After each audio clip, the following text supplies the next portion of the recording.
Bismillahirrahmanirrahim. Assalamualaikum warahmatullahi wabarakatuh. Alhamdulillahirrahmanirrahim. Allahumma shalli ala sayyidina Muhammad wa sayyidina Muhammad. Jumpa lagi dengan saya Dewa Garden. Hari ini saya akan eh, ini berkaca dari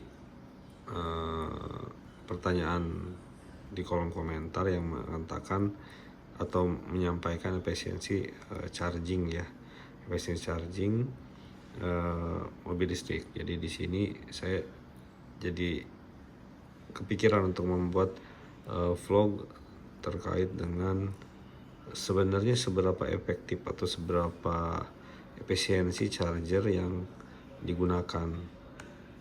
Artinya adalah sebenarnya kalau kita ngecas sekian kWh itu nanti dapatnya berapa persen. Nah, di sini kita akan coba bahas ya. Jadi di sini saya ambil sampel, ada 4 data.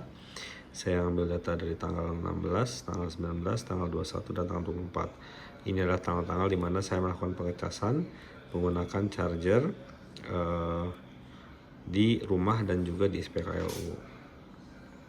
Oke, mungkin kita lihat dulu dari yang pertama. Di tanggal Senin ini, tanggal 16, saya melakukan pengecasan baterai ya. Jadi di pagi hari ini adalah kolom baterai, kondisi baterai di pagi hari setelah dilakukan pengecasan di malam harinya. Nah, memang di sini karena saya hide, saya filter ya, jadi pengecasan sebelumnya itu nggak terlihat. Namun di sini sudah ada rumusnya. Ini adalah rumusnya dari di sini ada rumusnya ya.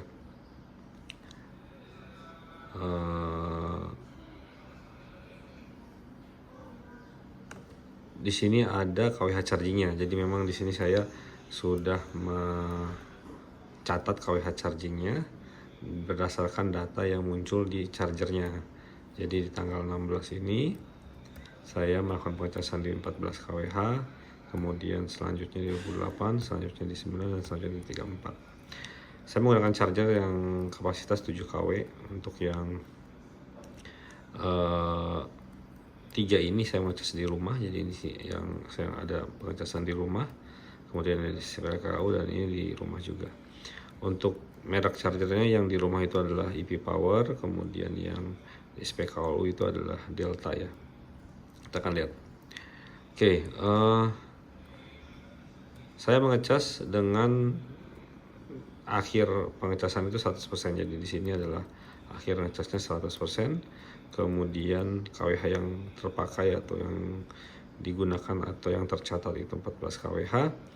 Durasi chargingnya 2 jam 2,17 jam, dan durasi chargingnya itu 10,62% per jam. Jadi 1 jamnya itu 10,62%. Nah, rupiahnya 24.000. Kemudian kita lihat kalau dengan kondisi ini, maka estimasi kWh yang dibutuhkan dari 0 sampai 100 itu adalah 62 kWh. Sedangkan kita tahu bahwa Wuling Cloud EP itu hanya 50,6 kWh. Artinya apa? Artinya adalah selisihnya itu adalah sekitar 12,31. Jadi kalau kita lihat rumusnya adalah tadi R8, estimasi kWh yang dibutuhkan dari 100, dari 0 sampai 100 itu 62, sedangkan klaim Wuling Cloud EV itu adalah kapasitasnya itu 50,6 kWh. Artinya apa? Artinya ada selisih antara klaimnya dengan kebutuhan kita melakukan pengecasan. Nah, itu selisihnya adalah sekitar 12,31 kWh. Artinya kalau kita misalnya dari 0 sampai 100, atau mungkin kita akan melakukan pengecasan di SPKLU misalnya, maka kita harus lebihkan sekitar 19%.